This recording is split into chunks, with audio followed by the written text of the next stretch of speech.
Good morning, everyone.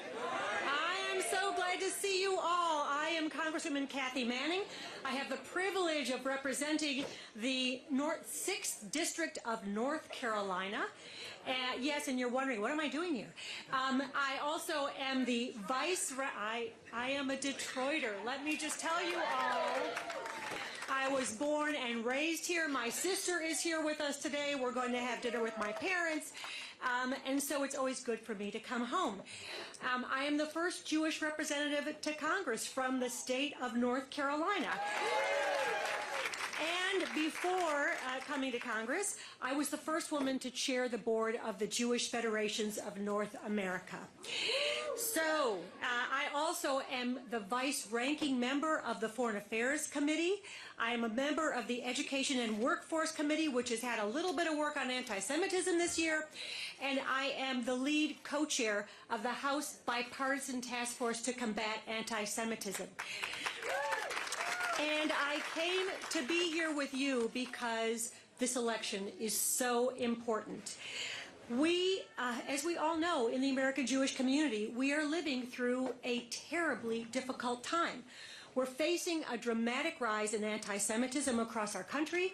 We have been deeply, deeply traumatized by the Hamas attack on Israel on October 7th, and the war in Gaza that resulted, and now the war in Lebanon that has resulted, and the attacks on Israel by Iran. I mean, the war in Lebanon, did I say that?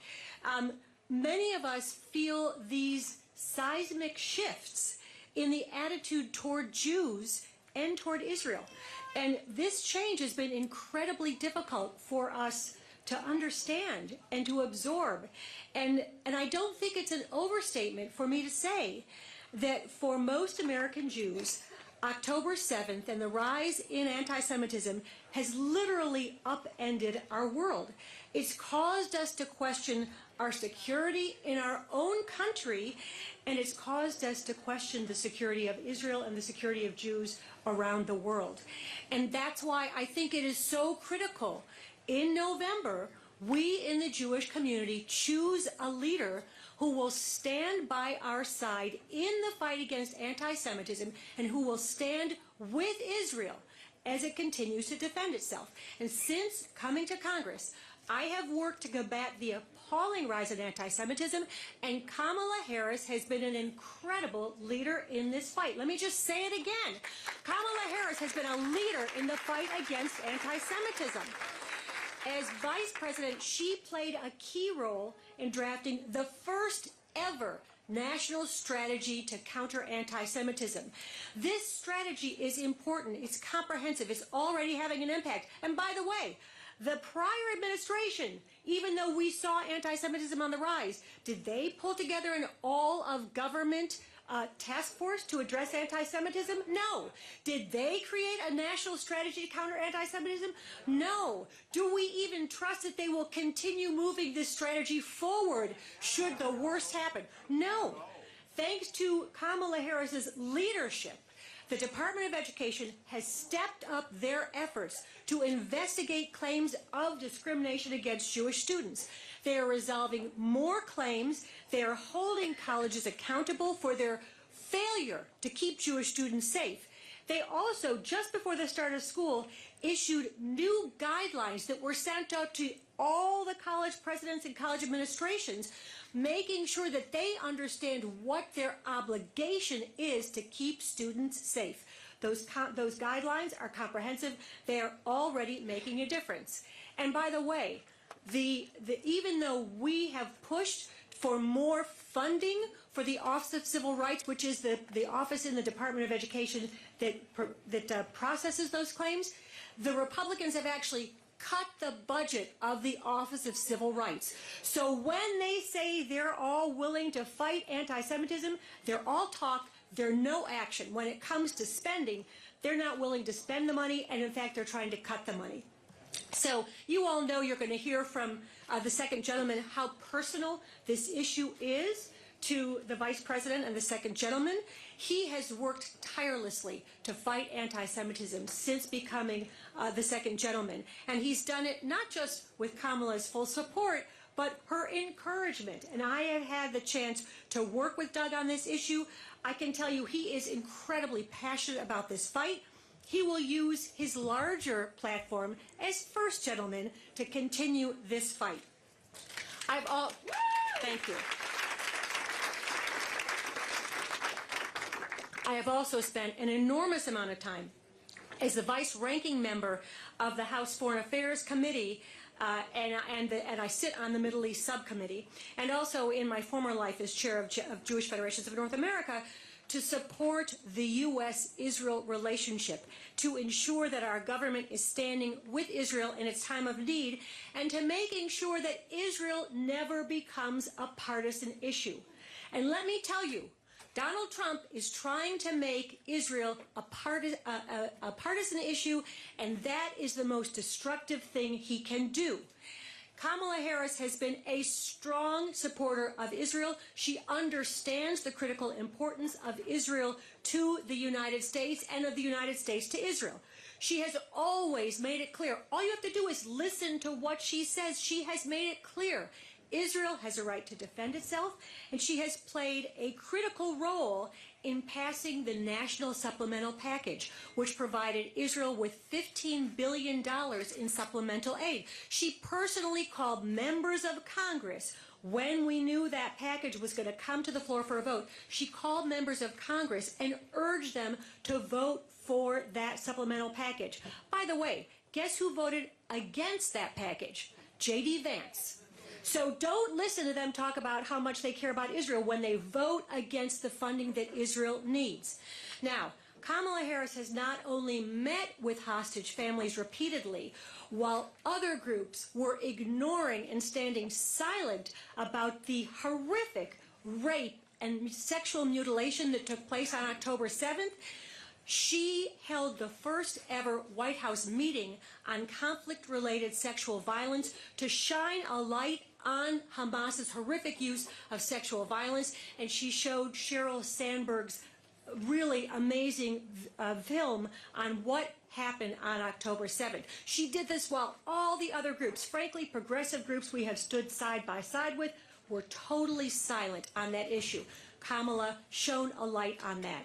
She has met, yes, that is deserving of applause. She has met and worked with Israeli leaders, from Prime Minister Netanyahu to President Bougie Herzog, with whom she has a close friendship. She has joined every call President Biden has had with Bibi Netanyahu, and that's not the norm. They don't normally have both the president and the vice president on calls like that, but this issue is so important to her, she participates on every one of those calls, including while she's on the campaign trail. Let's not forget that the Biden-Harris administration did something that no other administration has ever done.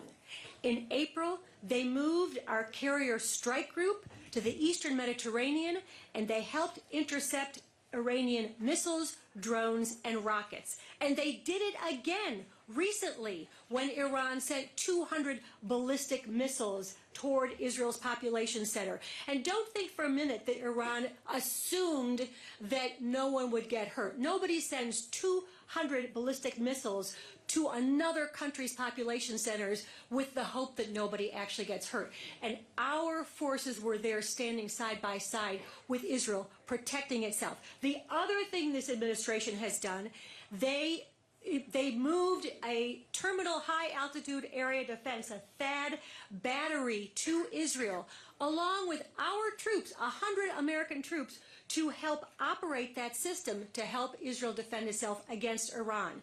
In other words, this is the first administration ever to put our own U.S. troops in harm's way to defend Israel. No other administration has done this, and anybody who wonders if Kamala actually stands with Israel is not paying attention. She understands the issues, she understands the perils that Israel faces in their dangerous region, and she is unshakable in her belief that Israel has a right to defend itself, has a means to defend itself. And if you heard her recently on 60 Minutes, she acknowledged, in fact, she said Iran is the biggest danger facing not just Israel, but the United States. To hear one of our leaders acknowledge the danger of Iran, not just to Israel, but to our own country, is very significant. She not only understands the importance of the U.S. to Israel, she understands the importance of Israel to the United States. She knows we have shared values. She knows we have shared interests. She understands the importance of our military and intelligence collaborations. She is working with other world leaders, particularly in friendly Arab countries, in the Middle East, to make sure that there is a plan for the region going forward when these terrible wars are finally over. I am confident she will be a strong defender of Israel at a time when we need strong, thoughtful, strategic leadership. Let me tell you just a few more things. If you read the 2024 Democratic platform, you certainly will have realized how detailed and strong it is on Israel. It's 3 pages. It aligns with my views, and I suspect it aligns with your views. If you watched her speech at the convention, if you heard her articulate her support for Israel, her understanding of the dangers posed by Iran and Hezbollah and the Houthis and Hamas, if you read her beautiful statement on the murder by Hamas of those 6 hostages, including Hirsch Goldberg Poland, who were executed, shot in the head as the IDF was about to rescue them, you will know that she understands that Hamas is a horrific terrorist group that must be eliminated as a threat to Israel. And if you read her statements or listened to her speak after Israel eliminated Nasrallah in Sinwar, you know she understands they were terrorists who brought disaster to their own people in their obsession to destroy Israel and impose their fanatical views on the West. In my opinion, she is the only candidate we can trust in the Oval Office. She brings not just years of involvement with the Jewish community, her Jewish family, her understanding of the U.S.-Israel relationship. She brings intelligence. And frankly, if you've watched some of the other guys' rallies recently, he does not bring intelligence to this fight. She brings a calm. She brings strategic ability. She brings a proven determination to stand with Israel. I haven't talked about Trump much because I think we have so many positive reasons to vote for Kamala. I don't even think we need to be thinking about him. But I need to just say a few things about him. He is a man who dines with avowed anti-Semites and Holocaust deniers. He is a man who literally spread anti-Semitic tropes several weeks ago at 2 events that were convened to call out anti-Semitism. He said if he loses the election, Jews will be at fault. Now, he put a target on our backs. How much more anti-Semitic could you be? Also, to imply that at less than 2% of the population, we control the levers of power. Those are age-old anti-Semitic tropes that he stood in front of the whole world and proclaimed. On Israel, we all know that Trump cares about one thing and one thing alone, and that is Donald Trump. He is a transactional man who has never honored his commitment to anyone. Ask his former wives. Ask anybody he's ever worked with. So I will quote John Bolton. I never thought I would quote John Bolton, but John Bolton recently said Donald Trump's support for Israel is not secure. He doesn't have a grand theory of global strategy or international relations. He does what's good for Donald Trump, and his support for Israel is unreliable, as is his support for anybody other than Donald Trump. If you still have questions, let me just recommend JDCA has a program that they did with Bill Kristol, a Republican, Dr. Elliot Cohn, a Republican, where 2 Republicans talk about why they could never support Donald Trump and are so wholeheartedly supporting Kamala Harris, and I can share that link later. I'm going to close by saying Dick Cheney has come out in favor of Kamala Harris. The Darth Vader of the Republican Party. Now, if Dick Cheney can't support Donald Trump because he's such a danger to this country, that should say something to all of us. So I'm going to close by saying I'm with Kamala because Kamala is with us. Not just on Israel, not just on anti-Semitism, but on women's reproductive rights, on gun issues, on education, on all of the things we as Jews care about. So join me in doing everything you can to make sure Kamala Harris is the next president of the United States of America. Thank you. Please welcome to the stage, Naomi Richelieu.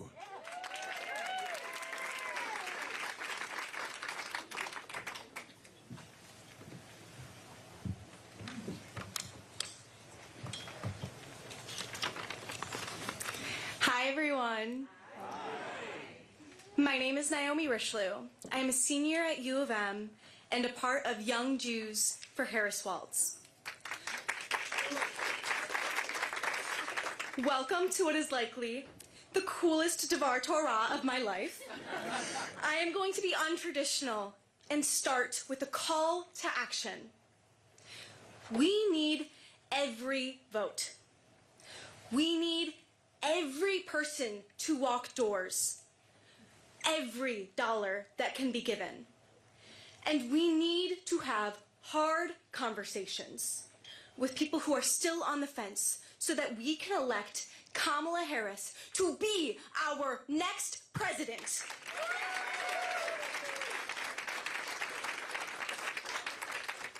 I have hope. The second gentleman has hope. I have heard him speak a few times before, and I don't think he has ever gone a full speech or interview without using the word hope. Because the second gentleman knows what we all know. Kamala Harris is no stranger to the Jewish people, just like us. As we are taught, Kamala Harris has been kind to the stranger. Kamala Harris fights for the rights of the stranger. Kamala Harris lives in a house with a mezuzah. The first ever mezuzah on the vice president home.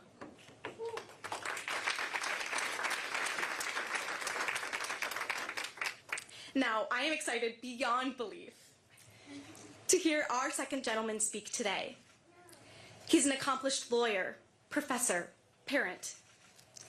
But he also is us. Our mishpacha, a member of our Jewish family, and as the current second gentleman of the United States of America, Doug Emhoff has the platform of a lifetime, and boy has he used it. He identified where there was injustice in the world and in our community, and he decided he needed to do something about it. Since becoming second gentleman, he has advocated for the Jewish community and against anti-Semitism well before Kamala Harris was running for president. His commitment to our community is not a ploy for votes, but a promise of a hopeful future, safe for Jews, safe for everyone. And without further ado, please join me in welcoming the man of the hour, our first ever second gentleman of the United States of America, Doug Emhoff.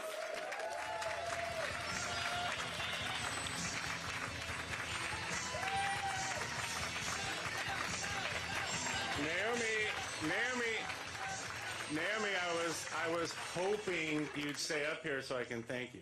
So I said hope. I did it. Okay. Thank you. That was wonderful. Thank you, Naomi, and thank you, Congresswoman Manning, for those remarks and getting really deep into the work that Kamala has been doing, not only as Vice President but on behalf of the American Jewish community, but also on behalf of Israel. Thank you, Kathy, for all the work you do. And a big thank you to the Sheet Metal Workers Local 80 for hosting us. Appreciate all you do in this House of Labor. Okay, early voting opened yesterday. Who voted? Okay, we need much more. She was here yesterday.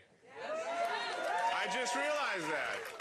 So last week was my 60th birthday, 1 week ago, and I celebrated. No.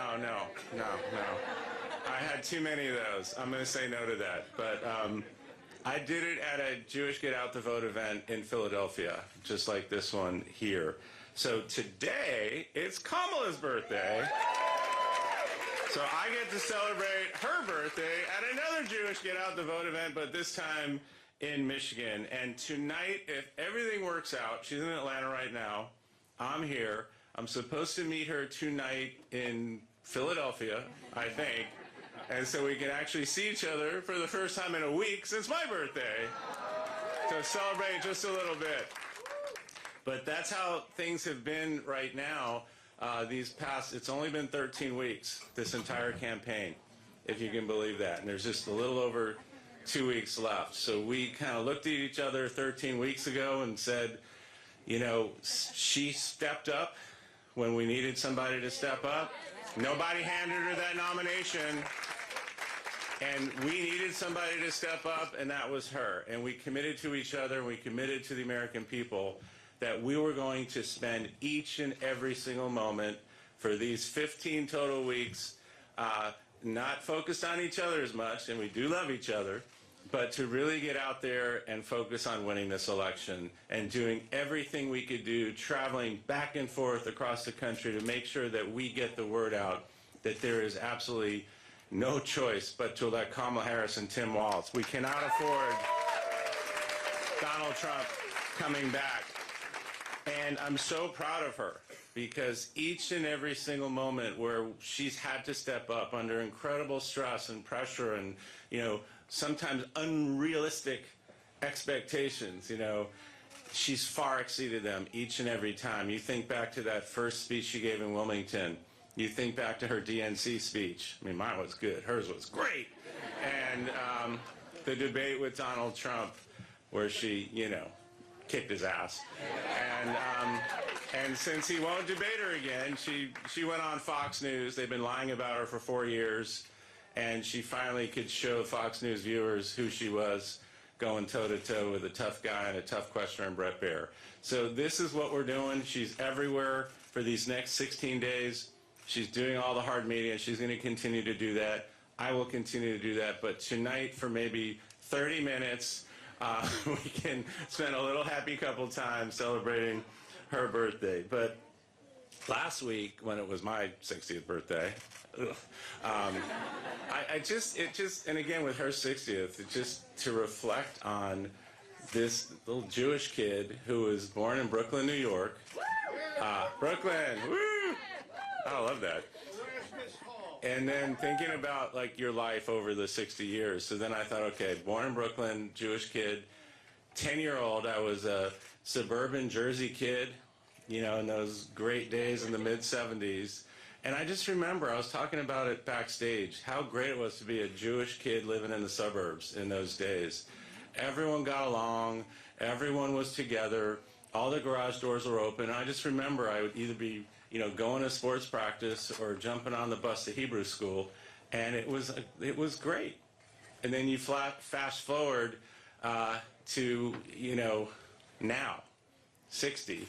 I stand before you as the first Jewish principal ever in the White House. I have put my heart and soul into fighting anti-Semitism on behalf of us Jews. Never thought that would be my calling. But, you know, when she got elected vice president, and I had been a lawyer for 30 years, wondering, okay, what am I going to do now? Because I really loved being a lawyer. I was good at it. I was successful. And I struggled a little bit at the beginning. And it was Kamala who said to me, look, You're the first Jew in this role.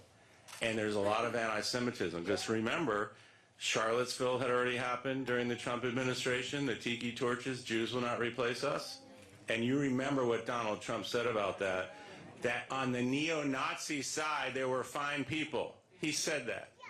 Tree of Life had happened, the horrific shooting in Pittsburgh during the Trump administration.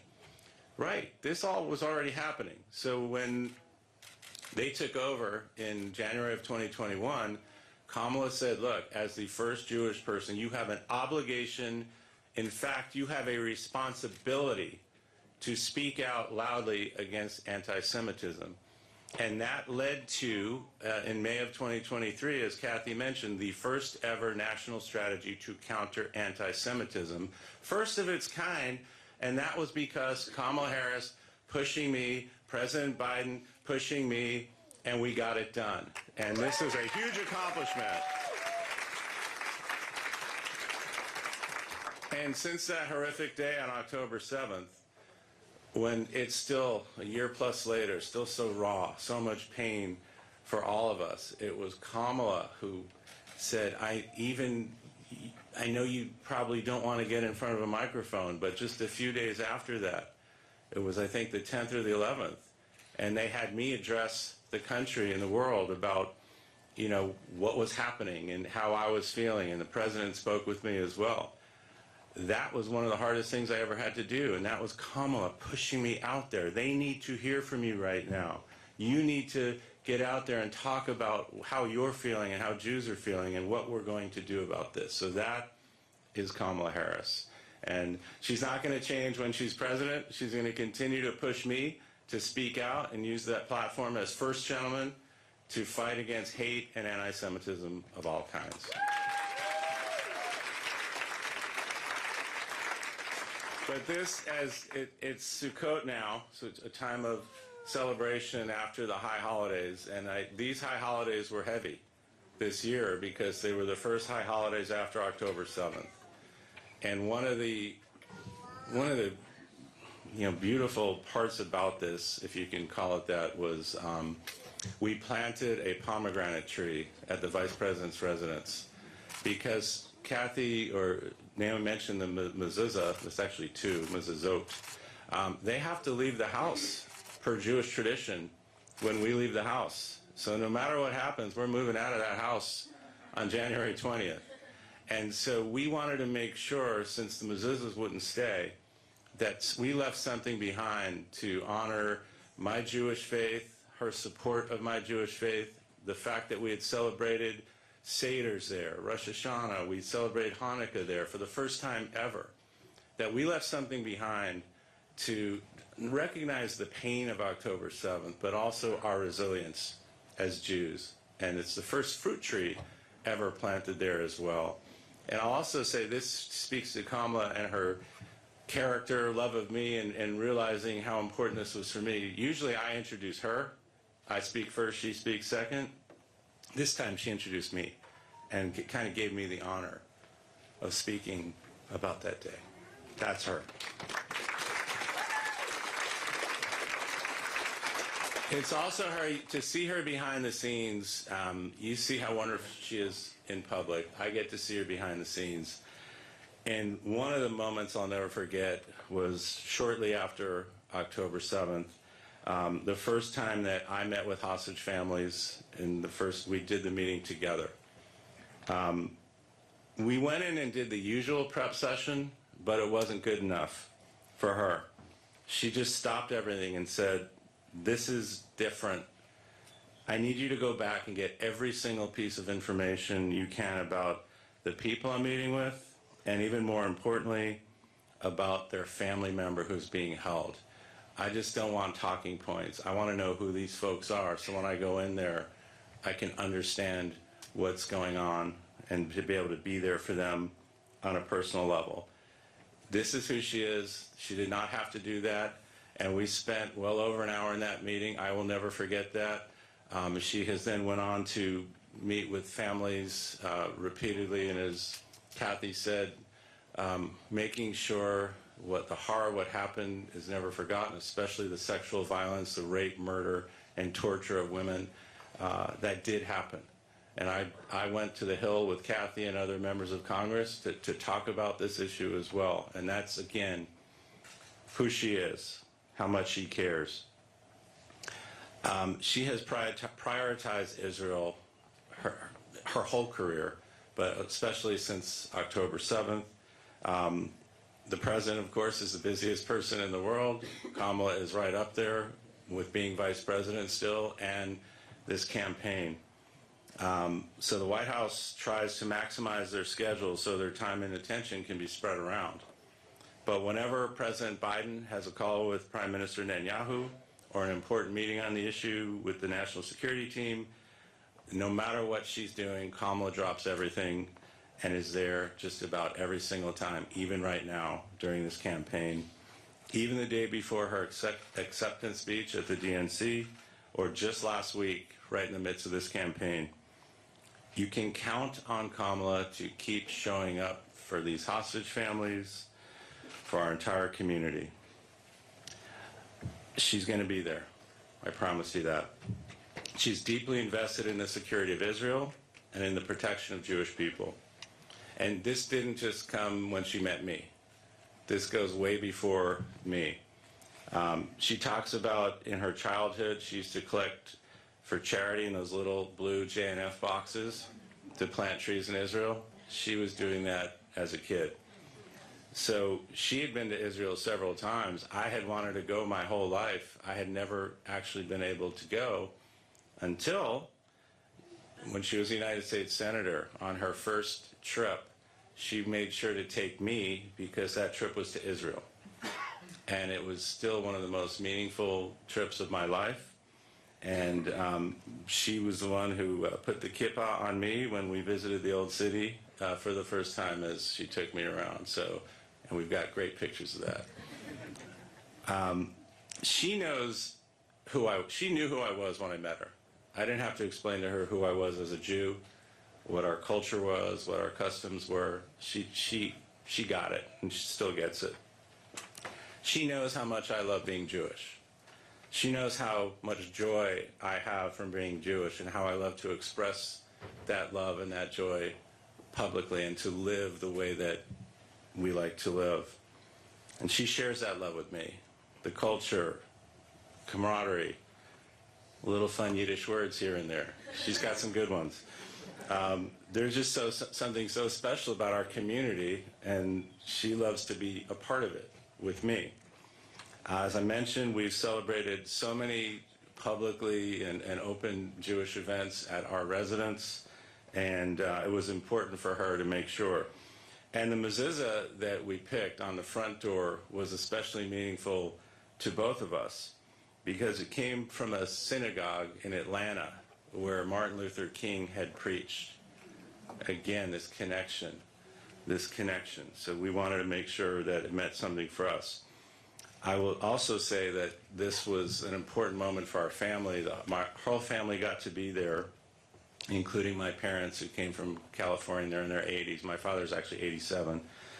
And for these people, one born in 1937, one born in 1940, whose ancestors escaped what is now Poland, who lost family members in the Holocaust, which I found out about when I went back to Europe, to have my father and mother be able to see their son, who was the first Jewish second gentleman, hammering a mezuzah into the front door of the vice president's residence, it brought tears to all of our eyes.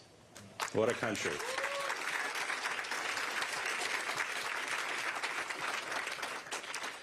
And Kamala has used her official platforms as well to fight for us Jews and to fight against anti-Semitism.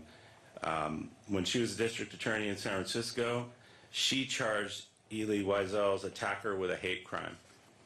When Kamala was in the Senate, her first legislative accomplishment was passing a bipartisan effort to combat anti-Semitism, which of course we now have our national strategy. And again, she helped do that as vice president. We, Kamala and I, have a shared commitment that nobody should live in fear. As she said when she recently addressed the American Jewish community on a call ahead of Yom Kippur just a few days ago, She said when Jews are targeted because of their beliefs or identity, and when Israel is singled out because of anti-Jewish hatred, that is anti-Semitism, and it must be condemned clearly and unequivocally. And when Kamala wins, I promise you I will continue this work as first gentleman, and she will support me. So we need to win this election. The stakes are so high. The Donald Trump on Jews, it's so vexing to me that any Jew supports him.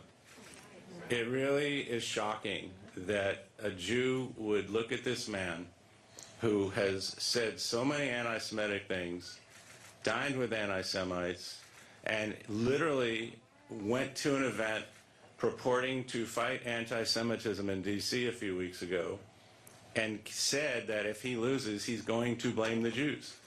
He has repeatedly said Jews who don't vote for him should have their head examined. I think I was called a crappy Jew. So this is this person. So it's so vexing to me how any Jew would support this guy, because he foments anti-Semitism everywhere he goes. He does not care about us. He doesn't. So we've got to just understand that and just make sure that people see what's just right in front of them. I mean, this is just so clear. So we got to make sure everyone sees that in our community, but Americans need to see all the other things that he's talking about.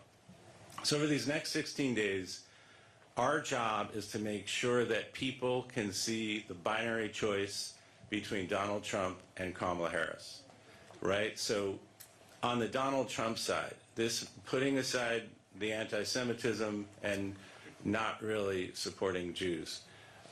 This is a guy who is literally breaking down right in front of us. You can see it. You can see the words that are literally coming out of his mouth. He's talking about Arnold Palmer yesterday. Check it out. It's outrageous. But that's kind of the, like, in the Hannibal Lecter category. Like, why does he windmills? But listen to the real dangerous stuff. Yeah, in the 39 minutes of dancing. But listen to what's actually coming out of his mouth, saying that he's going to use the United States military to target American citizens that don't agree with him. He's talking about weaponizing the Department of Justice to jail his opponents. I mean, this is unacceptable for a former president, let alone a former president trying to come back to office. This is disqualifying people. Like, people need to see this and say we cannot have a president who is willing to weaponize the military, the Department of Justice, federal law enforcement against United States citizens. That seems pretty obvious, doesn't it? Someone who wants to be president who is cozying up to Vladimir Putin and other enemies of the United States. Like, this is what's happening here. So people need to wake up and understand that. And look, we've got people like Liz Cheney, we've got people like Adam Kinzinger, we've got people like General Stanley McChrystal, who has written a great op-ed in the New York Times, calling this out, country over party. This is why there's so many Republicans around the country, independents, moderates, who are coming to our campaign because they see they can cut through this Trumpian fog that's out there. All the gaslighting, all the disinformation, all the misinformation, all the dancing and all that stuff to hide from what they're really selling, which is a dangerous, un-American, undemocratic, non-constitutional way of government that will destroy this country and our economy. Because I've said this many, many times. His economic policies are terrible, hers are good, but just think about having this half-ass authoritarian government, what that would do to our economy. This is where CEOs and leaders in the business community need to understand that there's no normal type people around him if he comes back. They're all gone. No guardrails, this immunity decision. So what is that really going to do to our economy when We can't rely on our institutions. We can't rely on our courts, our arbitration system, our capital markets, our innovation, our freedom to express, a free and fair press. So kind of sounds like some of those countries, like, you know, his buddies are running. You don't talk about their economies, though, do you? Right. So this is what people need to understand. Dobbs' decision. He appointed those 3 Supreme Court justices that took away women's reproductive freedom in the Dobbs decision. They will do more. Justice Thomas said in the concurring opinion, anything else based on that Griswold right of privacy is now worth taking a look at. What does that mean? Gay marriage, contraception, loving who you want to love, and you extrapolate that out as what you can read, can you vote? Talking about mass deportation of people who are here legally. People need to wake up. This is what you will see if you can wipe away that Trumpian fog that they're trying to put out there. And in these 16 days, he's avoiding all legitimate media. He's not going on and doing the hard interviews like she is. He won't debate her again. He won't do any of this stuff. He's exhausted. He's fallen apart. We know that. It's not great because J.D. Vance is right there behind him, a true extremist, a true believer. So they're running out the clock. They're just trying to run out the clock for the next 16 days so people don't see what I just told you is right in front of you. And that's our job here in these next 16 days. So that's why we're going to be traveling this country, making this point that this guy was a pretty bad president the first time. He lied about COVID. He fomented an insurrection. Gee, he's a convicted felon. That should be enough, right? But no, it's still close. So people, okay, it's not going to be a country you recognize, true authoritarian, weaponizing. All these things will ruin our country and ruin our economy. The good news is we got Kamala Harris, right, who is the opposite of all that. She believes in our Constitution, our rule of law. She has defended it as a prosecutor. She, of the two, has done the work on the border as Attorney General. She's the one who took on the transnational gangs, stopped the flow of fentanyl and human trafficking, and she will do that as president. She's got an economy that's going to work for all Americans, not just for his buddy Elon Musk, who he sees that Elon just sees a dupe in Trump, and all these billionaires, they just see Trump as a dupe that they can just take advantage of. And that's what they're doing. So it'll be more tax cuts for billionaires, tariffs. Kamala's got an economy that's going to work for everyone. And you know she has been on the front lines fighting for reproductive freedom the day the Dobbs decision got leaked, let alone since it got published. So she's going to fight like hell for all of your freedoms, not only reproductive freedom, but all of your freedoms that will be taken away.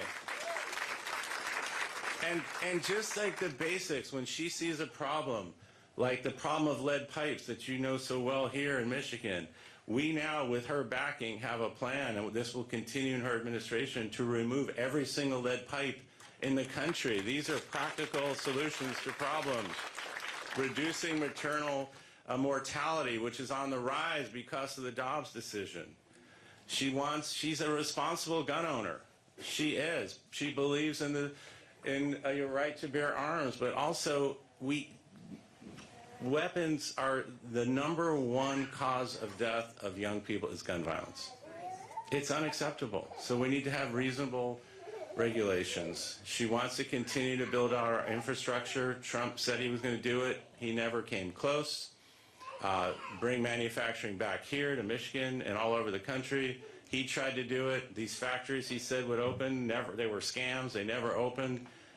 They're opening them. She'll continue to do that. This is a no-brainer, folks. You've got somebody who is experienced. She was a prosecutor, an elected DA, an elected attorney general, an elected United States senator, vice president for 4 years, doing the work with the president in the Oval, in the Situation Room, and she doesn't have to train to be a world leader. She already is a world leader. She's already a world leader on day one. So 16 days left. You can sense the urgency in my voice. We got to be direct. yes, this campaign is filled with hope and joy, but we also got to just make sure people understand the starkness of this contrast and make sure, do what you have all done here, which is to vote early and get everyone out in your neighborhood and do what you need to do here in Michigan, because this election runs right through your state. We have to win here. We must win here. And you got it. Your job is to get people to understand what the stakes are and the contrast is, whether it's for our Jewish community or for all Americans, because she has promised to be the president for all Americans. She believes in this country. She loves this country. She knows we have so much more in common than what divides us, and we know that. We're not going to give in to this extremism, this hate, this division, this chaos, this incompetence. It's time to move on. I know she said we're not going back as a slogan, but we're not going back. So let's get out there for the next 16 days and do the work so we can elect my wife, Kamala Harris, the birthday girl, as your next president, me as your first gentleman, and I will continue to fight for us and to fight against hate and anti-Semitism. Thank you.